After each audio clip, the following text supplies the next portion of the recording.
Let's come back to the reality of MND. Yep. And where to from here. Yep. A couple of weeks ago, you had a bit of a scare. Yep.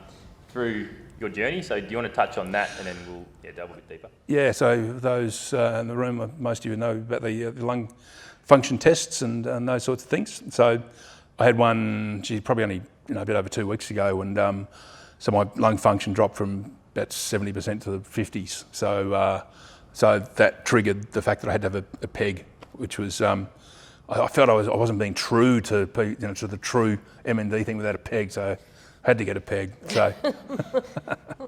So, Thursday of last week, I had a peg inserted, so the old tube into the stomach. So again, that brought some tears, and it brought a reality that, gee, this is real. I mean, that was another sort of step up, that this is real all of a sudden. I use the terminology about getting punched in the face 100 times a day, and that's how it feels, because pretty much everything you do, from pulling on your socks in the morning to rolling over in bed at night, there's something there to remind you what's going on. So the fact that I've brought these things into my consciousness is really important, because I can deal with them then. So I say about being punched in the face 100 times a day, but now I only notice about 5 of those a day. So 95 of the 100 punches are just normal now, and I adapt to 95 of the punches. So I'm only finding that I truly get punched in the face sort of 5 times a day now. So the peg was a pretty fair, pretty good punch in the face. But I looked at it, and I don't mind admitting that when it got real was when the anaesthetist came in and we had a chat, and then he left and whatever. I thought, it's counting down. It's coming, and it was getting really real at that stage, and shed a quiet tear and whatever. But I reckon within 48 hours, I looked at it and said, well, there it is, and all right, move on. It's there. I can't change it. I accept it. It's there for a reason. So let's move on.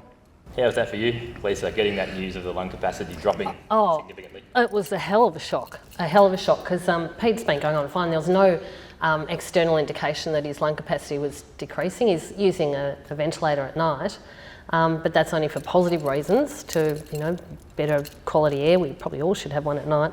But there was no indication at all. So when he went in for his lung function test, it was just another appointment that day, and he came home and I completely melted. It was probably the first time I've actually melted down completely.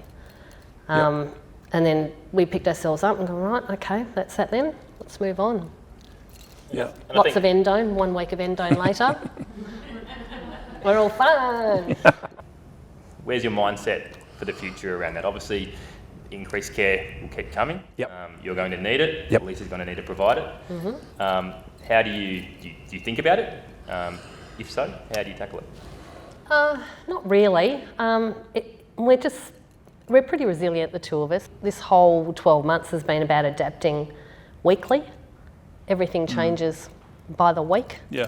We have different appointments. Pete's just had splints made for his hand, so that his grip can be improved. We're both very resourceful too. We'll go out and seek help if we need it from different sources. So I don't think it's any benefit looking too far forward. No. If it's the only reason you do that is to make yourself feel miserable, and we're not going to do that. So about as far forward as we go is when's the next holiday. So just on that, I know there's darker times ahead. I seriously don't know what I got a fair idea what they're going to look like, but I don't know what they look like. So we'll just deal with those hands as they're dealt to us. There's no right or wrong way to live with MND. Everyone does it differently. You've obviously chosen this very positive nature. So I guess, what would be your takeaway to someone going through the MND journey, whether they've been going through it for a while, newly diagnosed, from your perspective? What's your takeaway from this in your life? It's a massive kick in the teeth, and it's honesty and acceptance, accepting the fact that this is what it is. So I can't change anything. I know I can't change anything. So again, I was in at Calvary last week, and we're looking at eye gaze technology now for me. So all of a sudden that opens up a whole new world for me. I think be honest with yourself, be honest with friends and family, accept what it is, and then you'll adapt your own situation around that as to how to deal with it. That's that's my reasonably narrow path that I'm taking at the moment. Lisa? I'd say don't lose the power balance in your life. You can feel like other people are making decisions for you. I'm the best door bitch that Pete's got. And we will always have the final decision on anything we do. We second guess everything. We discuss everything that's going on in Pete's life and turn it upside down and make sure it's the best for him. But throughout this whole adventure, we've felt like we've still maintained the power balance in our life, that we're in control of our destiny and nobody else. So that's probably the most important thing.